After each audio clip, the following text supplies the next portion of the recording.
So let's talk about the basics of stacking and filling a cake.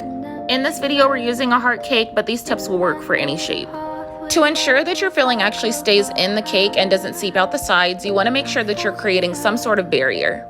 So for example, whatever buttercream that you're using to ice the cake, you want to pipe 2 layers of that around the borders of the cake and make sure you blend that into one another so that the filling has no chance of falling out. And this should just be a given, but just make sure you're not being stingy with the filling because that's not what your customers are paying for. Go ahead and add your next cake layer and just make sure that it's level with that first cake layer that you laid down, and just repeat the process. And just another quick tip, if you guys are adding other ingredients within your filling layer, just make sure you're adding enough of a buttercream border before adding on your next cake layer.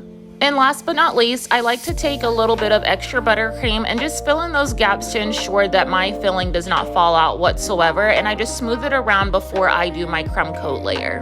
Go ahead and pop that in the fridge or the freezer, and yeah guys, that's